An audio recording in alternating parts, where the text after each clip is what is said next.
So, Paul, you think the AL West is now the AL Central, huh? Yeah, the AL West blows. It is a terrible division. It's not good. I looked at the standings yesterday after the Mariners lost again, and the Astros gained a half game in the division. So think about this. First off, those Seattle Mariners, who are not very good when it comes to hitting the baseball, they're just 3 games above 500 and are in first place.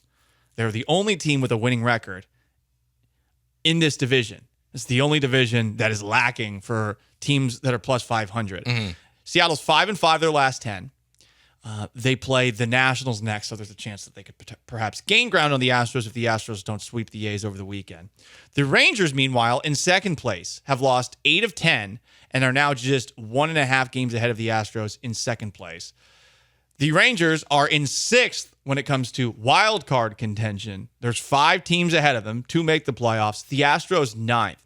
This division is doo-doo, and we're not even talking about the Angels. Again, name one player on that team that, by the way, just took 2 or 3 from the Astros, and the A's, who are really bad and are about to move to Sacramento. Yes. The AL West is the worst division, perhaps in baseball. It is definitely the worst division in the American League, and it's pretty crazy that we got to that point, given how tight the race was down the stretch for the American League West, and how bad last year the AL Central really was. Yeah, your last 2 World Series champions comes from this division. Right. And it's 100% the worst division in baseball right now, just based on record. Like, yeah, you don't have... It's good for the Astros. You don't have a team with less than 20 wins in your division, but there's also only, 3 of those in baseball, so the A's and the Angels are right there on the cusp of being the very bottom. And look, I mean, to be fair, the Astros' current record isn't that far off from these teams. They're only 2 games ahead of the A's and the Angels right now in the division standings. But yeah, this division's a disaster. White Sox excluded, there's no division that even compares to the AL West. The AL East competitive, and the AL Central actually surprisingly competitive. The Royals are off to a good start. The Guardians are off to a good start. The Twins are pretty good. We saw them last year in the playoffs. I mean, they weren't an easy out for the Houston Astros, that's for sure. This division stinks, and to Pinche's point on the Twitch, the Astros are going to back into another division title, Paulie. Book it. I can see why you feel that way. I mean, that's the one good thing that you've got going for you. The Astros are playing a little bit better. Losing 2 or 3 to the Angels does feel like a momentum disruptor, but they've won 10 of 16, and this division stinks. Yeah. The Mariners don't have the bats to, I think, keep up with their great pitching, and the Rangers are just dealing with so many injuries. At some point this year, the Rangers could theoretically get hot if all of their arms come back. I think they have the worst bullpen ERA in all of baseball. And that was their problem last year, too. Even though they won the World Series, their bullpen was an issue. The problem was the Astros bats couldn't get to that bullpen in the ALCS. Yeah, so it's definitely 50 games in. It's the positive. One of the biggest positives of the Astros season. Yeah, it's great. I don't even know. To Pancho's point, I don't even know if they have to back in. Like they're 4.5 games back right now. They've never played their best baseball for longer than like a 10-game stretch. You lose this last series to the Angels. What you have in front of you, it still wouldn't shock me if the Astros just end up running away with this thing this year. And running away is extreme. Irrational confidence. Running away is extreme. I'm not going that far. Winning the division by 5 or 6 games? They're 4.5 back right now. I know, but like the division's not like I don't really buy into the Mariners. The Rangers at this point. What about the Mariners do you not buy into? It's their lineup. And the rotation's been so good that's I believe in the rotation. The rotation's good. It is very, very good. I wonder if it's sustainable. The other thing about the Mariners too is I don't trust the organization. I definitely don't trust the organization. Because look at they did the last 2 times they've been in like serious playoff contention.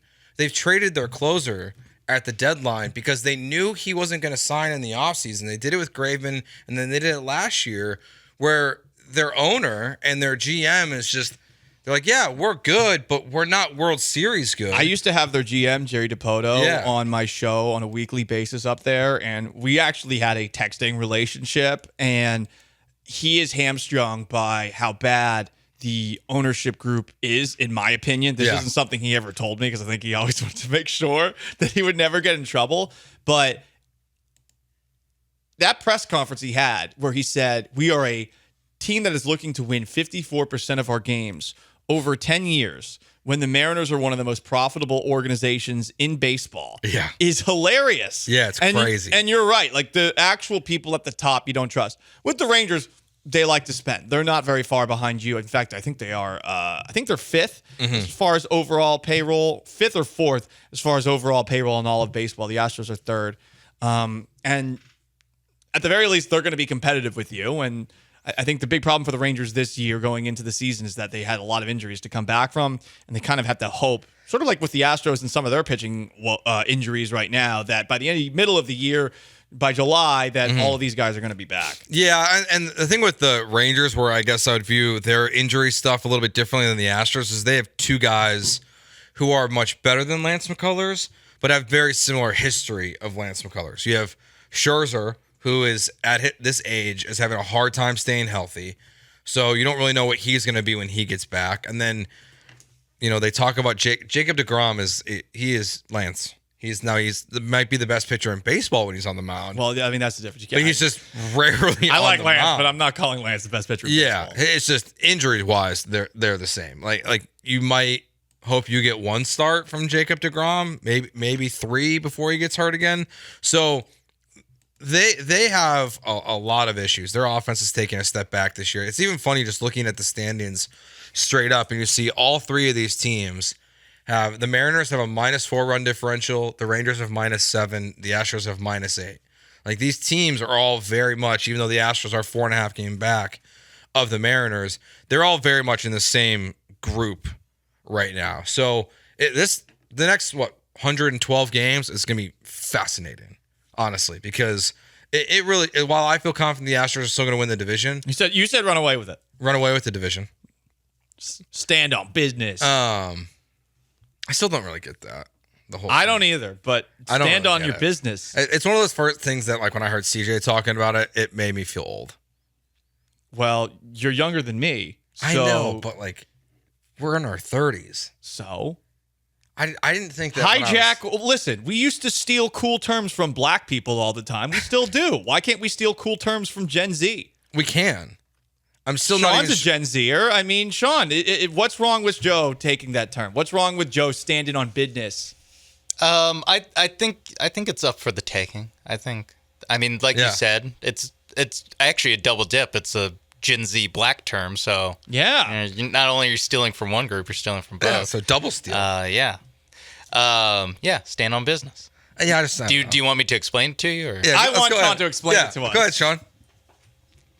It means that you're kind of, man, it is hard to explain because we're whites. You just stand on business. Yeah. If you have to explain it, you never knew what it was to begin with. I guess it's like saying, not only do I talk the talk, I walk the walk. Yeah, because the context in which we really, I was exposed to it for the first time. I could send you a Drewski video. Thank you. Is when CJ, stood up to the Broncos player. Yeah. Yes. So that's really, so it's like great question by Paul. Like a squabble. That's how we learned CJ Stroud stands on business, because Paul Gallant, great reporter, Big J. Asked him about his winning mentality when he was 0-2. Yeah, winning mentality when he's 0-2. I asked him about it, and guess what? Guess what his record was after that, Sean?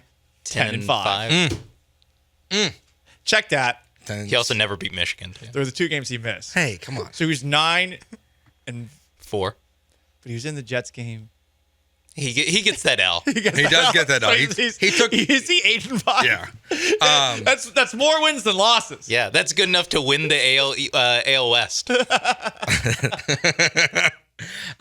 the 8-3-2, do you feel the pitch clock is affecting everything? The pitchers for sure, and even needs good to be batters. faster. These games are too long. Yeah, I mean, look, they're playing a game that starts at 8:48 tonight against the A's. I mean, gross.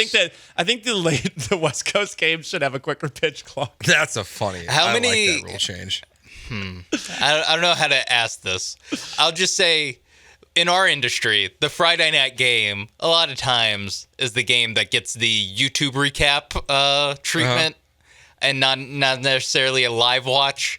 Well, what are your thoughts on the 9 o'clock start on a holiday weekend where you won't have to talk about this team until Tuesday? And they're playing the A's. It's a great question. And on Sean. Monday, don't they play the Mariners on Monday at 8:40? So there will be a more important game that would have happened. Yeah, at least Saturday and Sunday they play at 3:07. which is such a stupid. So while you're out there grilling, yeah, like at least those are day games. I hate West Coast games. Despise them. Yeah. Maybe it's mostly because it's the Angels and the A's. I think that's such why. Awful teams that like when they play the Mariners, I'm way less mad about it. Yeah. Like if it's the Dodgers, the Giants, like fine. But like all these 8:40, 9 o'clock starts for the Angels and the A's. And then before, when they didn't have the runner on second extra innings rule, and so they would just play like 13 inning games that would end at 2 in the morning. It does make you miss the NL Central a little bit.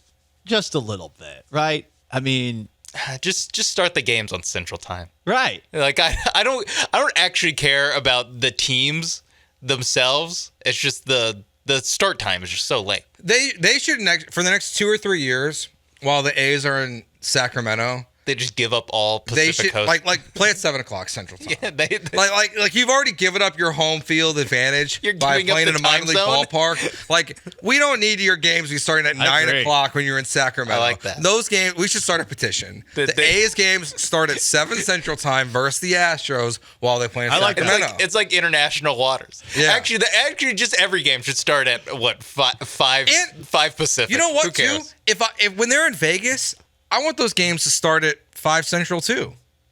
Like because then I can go to an A's Astros game in Vegas, and I'm done by 8 o'clock Vegas time. I still got a whole night ahead. That is true. Even if you're Like, But Even that's not how Vegas people feel. Vegas people are like New Orleans people. They low-key hate everything that surrounds them. They're like, let's get true. me away from all this crap. Traffic is miserable in Vegas at times. it's the worst. but the stadium is going to be off the strip, right? Or I don't near the even strip. I don't know if this I stadium. don't even know Location- anymore.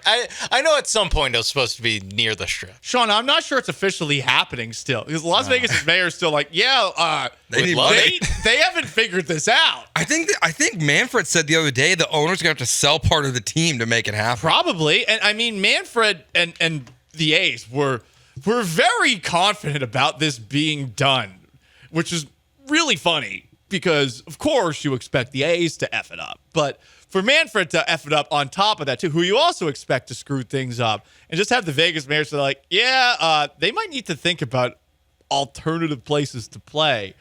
Like, there's a chance they could be in Nashville. I bet still. There's still got to be like a 2 to 3, 4% chance or something like that. I think the funniest thing would be if they just ended up back in Oakland.